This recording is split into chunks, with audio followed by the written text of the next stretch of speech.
Hello everyone. I welcome you all to Biology Lessons with KaIyani. Let's discuss about a very important topic, that is reducing and non-reducing sugar today. So how can we define reducing sugar? Reducing sugars are those which can act as reducing agent and possess a free aldehyde group or a ketone group. In the presence of a strong oxidizing agent, aldehyde group of the sugar molecule is oxidized. And what does the aldehyde group convert to? The aldehyde group gets converted to the acid. And what happens to the oxidizing agent? The oxidizing agent is reduced in a simultaneous reaction. So the oxidizing agent gets reduced and the aldehyde group, it gets oxidized, and the two reactions take place simultaneously. Now if we take the example of ketones, ketones get converted into aldehyde by the process of tautomerism, and they also can be converted to the acid group in the oxidation process. Now generally we test that if it is a reducing sugar or not. We do two tests for it. One is the Felling's test, another is Tollens test. Now Felling's test, the reagents which we use for the process is aqueous solution of copper sulfate, which is Felling's A, and Felling B, which is Rochelle salt. Typically here copper sulfate is important and it is present in an alkaline solution. That you should remember. Now if we check Tollens reagent, then what is the active reagent here?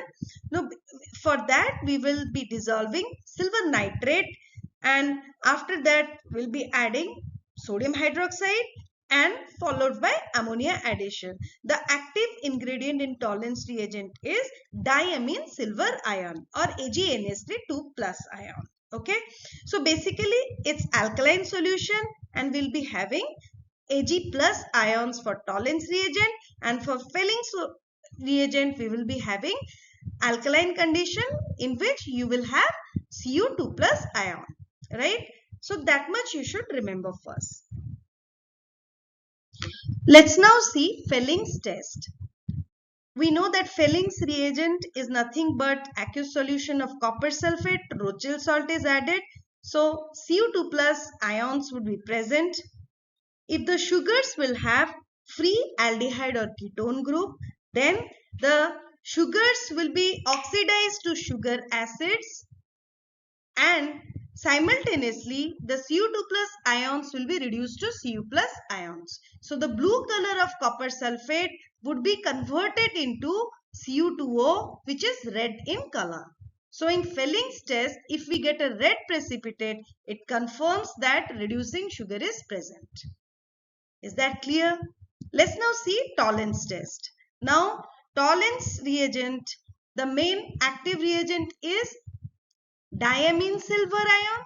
So here when sugar is added to Tollens reagent, the aldehyde and ketone group, the free aldehyde and ketone group of sugars is oxidized to acid. So sugars get converted to sugar acids, and simultaneously the silver plus ion or the Ag+ ion, it is converted into Ag. So in result we get a silver mirror in case of Tollens test. So formation of silver mirror confirms the presence of reducing sugar. So that's all about Tollens test. I hope both Felling's test and Tollens test should be clear by now. Let's now see some of the examples of reducing and non-reducing sugar. So this is the cyclic form of glucose, and this is the linear form of glucose. In an aqueous solution, both the cyclic form and the linear form are in equilibrium. So linear form will have a free aldehyde group, right? And as both the forms are interconvertible, the glucose, it is a reducing sugar. It will have a free aldehyde group which can get oxidized to acid, and simultaneously it can reduce Cu2+ ion to Cu+, right? So this is the example of a reducing sugar. Some of the other examples are fructose, galactose, right? And if we see disaccharide, lactose and maltose are reducing sugar. In general, we can say that mostly the monosaccharides possess a free aldehyde or a ketone group and act as reducing sugar. Some of the disaccharides are reducing and polysaccharides are generally non-reducing. Here, sucrose is very important because it's a disaccharide, but it is non-reducing. It does not have a free aldehyde or a ketone group. So, in exams, many times it is asked, example of a non-reducing disaccharide is, the answer should be sucrose. Other examples of non-reducing sugar would be polysaccharides such as glycogen, starch, cellulose. Is that clear? Now let's see what happens in the case of polysaccharides. Polysaccharides are formed by joining together of many monosaccharide units. The type of bond is glycosidic linkage. So if you consider glycogen, see C1 of the first glucose is combining with the C4 of the second glucose. So C1 atom is involved in the glycosidic linkage. And if you consider the side chain, there is C16 glycosidic linkage. Again, the C1 group is involved in the glycosidic bond formation. So, but if you consider the right side, in the right side, the C1 atom is free. If you consider a polysaccharide will thus have a left end and the right end. The left end of a polysaccharide is always involved in the bond formation. For example, in case of glycogen, the C1, which is the anomeric carbon, is involved in the glycosidic bond formation. So, the cyclic structure of glucose cannot open up at the C1 position to a linear structure. So, as linear structure cannot be formed, we cannot have a free aldehyde or the ketone group. Now, because there is no free aldehyde or ketone group, left end of the polysaccharide is always non-reducing. Is that clear?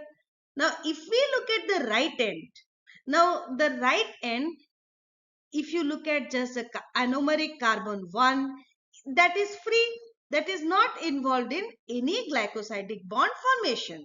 So, the cyclic structure can open up to a linear structure and C1 can have a free aldehyde or ketone group. So, the right end of a polysaccharide is always the reducing end because it is not involved in any glycosidic bond formation. So in the right end only, all the new residues, new sugar residues or saccharide residues are added up. Because the left end is not free, it is already involved in the glycosidic bond. The saccharides get added from the right side. I hope that part is clear. This is a very important concept. So we completed reducing and non-reducing sugar today. I hope you understood the concepts very nicely.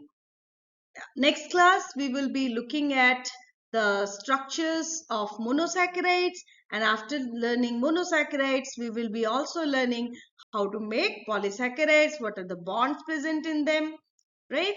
So if you like the session today, please like it, share and comment, and also subscribe to the channel. Thank you everyone. Have a very good day.